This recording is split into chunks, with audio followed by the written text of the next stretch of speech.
കാർഷിക വികസന കർഷകക്ഷേമ വകുപ്പിന്റെ എറണാകുളം ജില്ലാ പഞ്ചായത്തിന് കീഴിൽ പ്രവർത്തിക്കുന്ന നേര്യമംഗലം ജില്ലാ കൃഷിത്തോട്ടത്തിൽ പരീക്ഷണാടിസ്ഥാനത്തിലാണ് എള്ളും റാഗിയും കൃഷി ചെയ്തത്. ഒരു കാലത്ത് നാട്ടുപറമ്പുകളിലെ കൃഷിയിടങ്ങളിൽ സർവ്വസാധാരണമായിരുന്ന എള്ളും റാഗിയും അന്യം നിന്നുകൊണ്ടിരിക്കുന്ന ചെറുധാന്യങ്ങളുടെ പട്ടികയിൽ പണ്ടേ ഇടം പിടിച്ചു കഴിഞ്ഞു.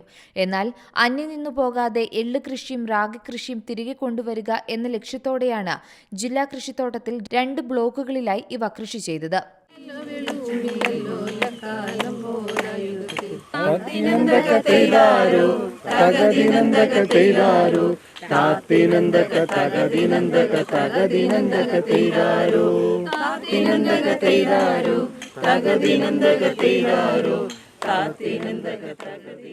ഉദ്യോഗസ്ഥരും തൊഴിലാളികളും ഒത്തൊരുമിച്ച് പ്രവർത്തിച്ചതുകൊണ്ടാണ് കൃഷിയിൽ വിജയം നേടാൻ കഴിഞ്ഞതെന്ന് ജില്ലാ പഞ്ചായത്ത് പ്രസിഡന്റ് ഉല്ലാസ് തോമസും ഫാമിലെ ജീവനക്കാരൻ സജീവും പറഞ്ഞു.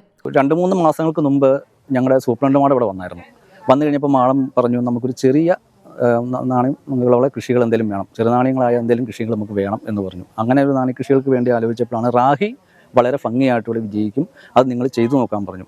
അതിൻ്റെ ഇതിൽ ഞങ്ങൾ ആ റാഹി കൊണ്ടുവന്നു. ഞങ്ങൾ ഒരു ടീം വർക്കായിട്ട് എൻ്റെ ഒരു സുഹൃത്ത് കൃഷ്ണേട്ടൻ, ഈ നിൽക്കുന്ന ചേച്ചിമാർ, എൻ്റെ സുഹൃത്തുക്കളെ മറ്റ് സഹപ്രവർത്തകർ എല്ലാവരും കൂടി ഞങ്ങൾ ടീം വർക്കായിട്ട് ഞങ്ങൾ ഈ കൃഷി ചെയ്തു. വളരെയധികം ഭംഗിയായിട്ട് അത് വിജയിച്ചു. ആ വിജയിച്ചതിൻ്റെ പേരിൽ ഞങ്ങൾക്ക് ഒരുപാട് സന്തോഷമുണ്ട്. അതിൻ്റെ സമയങ്ങളിൽ അതിന് മരുന്നടിക്കുകയും സമയങ്ങളിൽ വളമിട്ട് കൊടുക്കുകയും എല്ലാം ചെയ്ത് നല്ല, ശരിക്കും പറഞ്ഞാൽ ഞങ്ങളുടെ ഒരു മക്കളെ നോക്കും പോലെ തന്നെ ഞങ്ങളിത് നോക്കി പരിപാലിച്ച് വളരെയധികം ഭംഗിയായിട്ട് ഇത് വന്നു.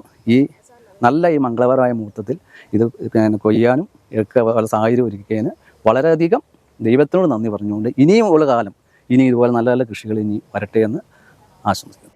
ഫാം സൂപ്രണ്ട് സൂസന്റെ നേതൃത്വത്തിൽ തൊഴിലാളികൾ 3 മാസക്കാലം കഠിനാധ്വാനം ചെയ്താണ് ധാന്യങ്ങൾ നൂറുമേനി വിളയിച്ചത്.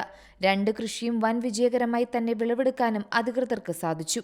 എറണാകുളം ജില്ലാ പഞ്ചായത്ത് പ്രസിഡന്റ് ഉല്ലാസ് തോമസ് വിളവെടുപ്പ് ചടങ്ങിന്റെ ഉദ്ഘാടനം നിർവഹിച്ചു. C Malayalam news, Ernakulam. ഏറ്റവും പുതിയ വാർത്തകളും വിശേഷങ്ങളും വിരൽത്തുമ്പിലറിയാൻ സി മലയാളം ന്യൂസ് എല്ലാ ഡിജിറ്റൽ പ്ലാറ്റ്ഫോമുകളിലും ലഭ്യം.